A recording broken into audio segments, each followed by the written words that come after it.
tume hii ambayo imechunguza matukio ya vurugu kabla na baada ya uchaguzi mkuu uliofanyika tarehe 29 Oktoba 2025 ya Jaji Othman Chande, na tume hii tulitangaza bayana na leo imetupa matokeo ya uchunguzi bayana. Ndugu zangu, kwa muktadha huo nitumie fursa hii kukupongeza sana Jaji Mkuu mstaafu Mheshimiwa Mohamed Chande Othman, makamishna pamoja na sekretariat ya tume kwa kazi kubwa mlioifanya kwa juhudi, weledi na uzalendo mkubwa. Mmefanya kazi katika mazingira magumu, mmeweza kuvivuka vihunzi vyote na kudhihirisha uwezo wa nchi yetu kushughulikia changamoto zake wenyewe.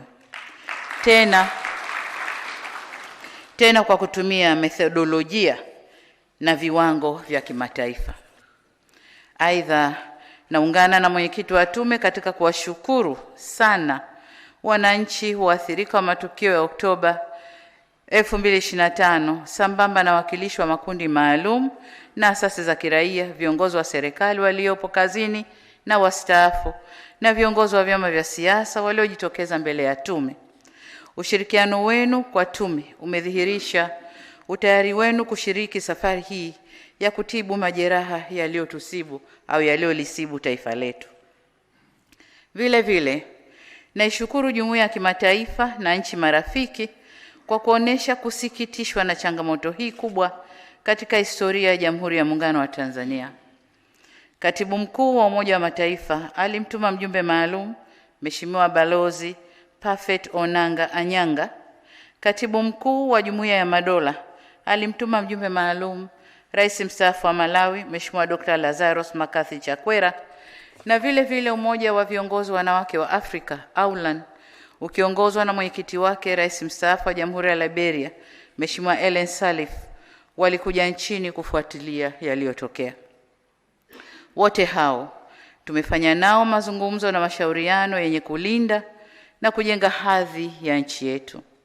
Wote wametuhakikishia utayari wao wa kushirikiana nasi katika hatua yoyote ambao tutaona tunahitaji msaada na ushirikiano zaidi.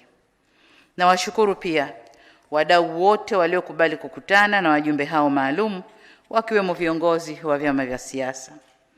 Kwa upande mwingine, wapo waliotumia matokeo ya Oktoba 2025 kutusimanga na kutunyoshea vidole. Hatukushangaa sana kwa sababu mitazamo ya wanadamu haifanani, na kulikuwa na upotoshaji mkubwa wa habari za tukio hilo uliofanywa na vyombo vya habari hususan vya nje ya nchi na vya kimataifa. Kwa desturi ya waungwana, linapotokea jambo la hasara na kuumiza mioyo, matarajio ni kufarijiwa badala ya kuzodolewa. Kwa vyovyote vile, walioumizwa na tukio lile ni sisi wa Tanzania. Ni sisi tuliopoteza watoto wetu. Ni sisi tuliopoteza ndugu zetu, jamaa na marafiki zetu. Kwa hali yoyote ile, walioathirika ni wa Tanzania kwa ujumla wetu. Haiwezekani mtu mwingine asiye Mtanzania awe na uchungu zaidi kuliko sisi wa Tanzania. Haiwezekani. Lau kungekuwa na uwezekano, tunatamani siku zirudi nyuma. Yaliyotokea Oktoba 2025 yawe hayakutokea, na historia ijiandike upya ili tuweze kufuta doa tuliloingia. Hata baba wa taifa hayati Mwalimu Julius Kambarage Nyerere amewahi kusema katika moja ya hotuba zake kuwa wakati tunapata uhuru, tulichoachiwa na wakoloni halikuwa taifa bali mkusanyiko wa makabila. Lakini kwa dhamira na utashi wa waasisi wetu, waliamua kujenga taifa moja imara lisiloendeshwa kwa misingi ya kidini, kikabila au hadhi ya mtu, na ambapo lugha yetu adhimu ya Kiswahili inatumika kama nyenzo ya kutuunganisha pamoja na kudumisha na kuimarisha utaifa wetu. Mwaka 1991 pale Mwalimu Nyerere alipojitokeza mbele ya Watanzania kujenga hoja ya taifa kuingia kwenye mfumo wa vyama vingi vya siasa. Lengo lake lilikuwa kuweka mazingira ya kupambanisha fikra na si kuleta vurugu. Pamoja na hayo, kipekee kabisa narudia kuwashukuru sana wananchi kwa kutoendeleza vitendo vya uvunjifu wa amani licha ya hamasa zilizokuwa zinafanywa hususan kupitia mitandao ya kijamii. Nawashukuru tena kwa utulivu wenu na imani yenu kwa serikali wakati tukisubiri taarifa hii ya tume. Asanteni sana Watanzania. Ndugu zangu wa Tanzania, Jamhuri ya Muungano wa Tanzania haikutokea kwa bahati, bali ilijengwa na waasisi wetu kwa maono na matendo yao. Na kama ilijengwa, ni wazi ipo misingi iliyoifanya nchi hii yenye zaidi ya makabila 126 kusimama kama taifa moja lenye mshikamano.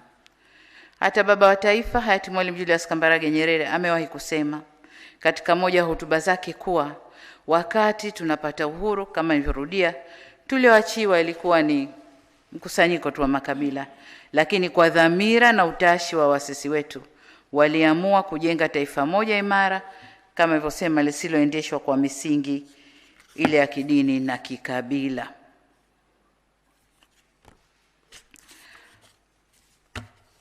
Ndugu viongozi na ndugu wananchi, hayati Kwame Nkrumah alipozungumzia umajumui wa Afrika, mara nyingi alisema, ukitaka kumla tembo lazima mkate vipande vipande, akimaanisha haiwezekani kuinyonya Afrika ikiwa imeungana. Kwa bahati mbaya, ndoto yake ya kujenga taifa moja la Afrika, yani the United States of Africa, haikutimia hadi leo.